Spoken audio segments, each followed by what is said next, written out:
What's going on, lads? It's your boy Lucci back again with another Valorant video for your viewing pleasure. For those of us like myself who have gotten access to the Valorant closed beta, let me just tell you guys something. It's easily one of my favorite games right now, and I'm having an absolute blast exploring all that you can do with the different agents and abilities and so on. And I really hope that everybody watching this, if you haven't already gotten access and got to try it out for yourself, that you get it soon. This game is not only super fun, but it's absolutely going to be a giant esport in the coming months as soon as it fully launches and they start getting going with tournaments and stuff like that. It is Riot Games, after all, that we're talking about, the creators of League of Legends, so we know they have a lot of money to throw into tournament prize pools and stuff like that. So I'm very excited for the future of Valorant as it stands right now. If you haven't already, I'm going to leave a link in the description and put a card on screen right now for my beginner's Valorant guide if you haven't already checked out the game and you want to know what it's all about. But if you've been watching streams or you've got to play it yourself and maybe you're new to this whole genre in general, I want to go over some tips specific to Valorant that I think are going to help a lot of people out that you might not know yet, so let's dive right into them. Number one, and probably one of the most important tips we're going to talk about in this video, is crosshair placement. When you're moving around the map, you definitely want to make sure your crosshair is placed at a good chest to head level at all times if possible. One of the worst habits I see players in Valorant doing, that I also used to see CSGO players making the same mistake,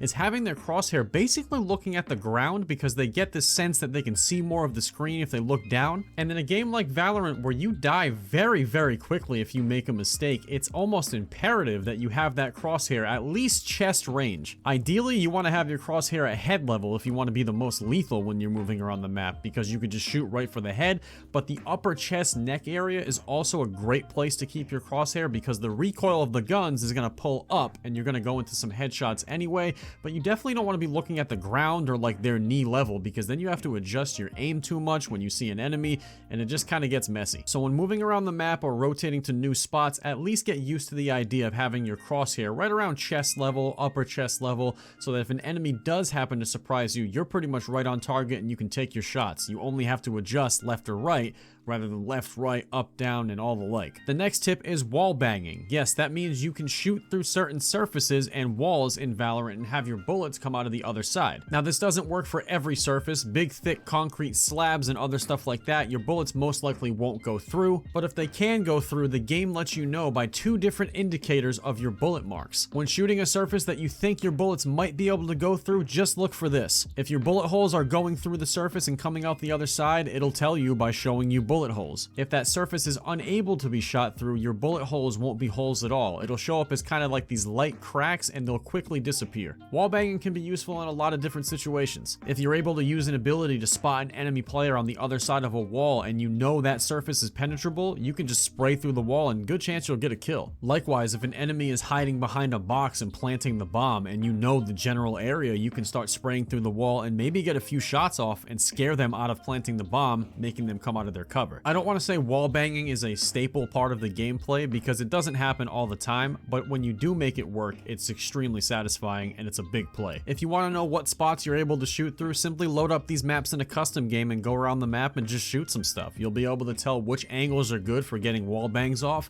and what you might be able to use in a real game. Tip number 3 is something that I had one of my good friends Tates McGates bring up to me in the middle of a match. Shout out Tates McGates on Twitch and Twitter. I'll leave his links in the description below as well. He's a god tier Valorant player and I think you guys should check him out. But this tip is, if you look over at the minimap at your character when you're running around, you can actually see this big circle area that follows your character on the minimap wherever you go. Now, this circle disappears if you crouch walk, stop moving, or slow walk with shift. What is that circle indicating, you might ask? That is the effective range where enemies can hear you running around. When you're not slow walking, stopped, or crouch walking, you're making noise. And if you want to have a good idea of just how far out enemies are able to hear you making that noise, looking at that circle when you're rotating on the map is a very good indicator. Sometimes in games like Valorant, you have to quickly rotate to a new spot on the map, a spot that you can't waste time getting to. You can't shift walk and you can't crouch walk. You need to make a move and fast. Just being able to see that circle range on the minimap of how far out enemies can hear you running will enable you to make some better decisions on when it's time to start slow walking so you remain silent again. This is easily one of the best tips that I had no idea existed wasted while playing Valorant. So shout out Tates McGates for filling me in on it, and again, I'll leave his links in the description below. Go check him out. The next tip that we're going to talk about, since we're on the topic of speed and moving and rotations, is going to be running with your knife out. Very similar to CSGO, you run the fastest when you have nothing but your knife out. Now, for obvious reasons, it's not smart to do this, especially if you think enemies could be nearby. But let's say your teammate calls that all 5 of the enemies push C very fast and you're over on A site. Pull the knife out and get to C as fast as possible. Running with your knife out should only be used if you're absolutely sure that there are no enemies around you. There's a risk-reward system to running around with your knife out. Obviously, the reward is that you get to your destination much quicker than if you ran with your gun out the whole time. But the obvious risk is that you're not ready for a gunfight if an enemy happens to be lurking around a corner. So that being said, knife running can be a very effective tool to help your team out and rotate faster, but just do it with caution. The last quick tip for this video is going to be something that should be obvious, but it's probably not to a lot of players that have never come from like a CSGO background or that type of game, and that is stop moving when you're shooting. If you want to be accurate in Valorant, you need to slow down your movement as much as possible or come to a stop when you can do it without making yourself a sitting duck. The faster you are moving, the less accurate all of your guns will be when they fire, making a lot more randomness occur. Now again, I want to repeat this. Do not make yourself a sitting duck and stop moving and never move again. But you're going to want to develop this sort of stick and move type mentality when you're shooting your rifles or anything for that matter. You take a couple shots, okay, you didn't get the kill, maybe side strafe to the left, stop moving, shoot again. There's a method to the madness, and you'll find your kind of ebb and flow to how to make this really work for you. But I can tell you right now, if you're running and spraying, the chances of you actually hitting your shots are a lot less likely. Your bullet spread is simply going to be all over the place, and you're probably not going to get the kill against a more experienced player. When you're getting into engagements with enemy players, you definitely want to make sure you're slowing down or coming to a stop whenever possible so your guns are the most accurate they can be. There are tons of videos on CSGO talking about the same exact thing, so you can watch any of those and apply it to Valorant,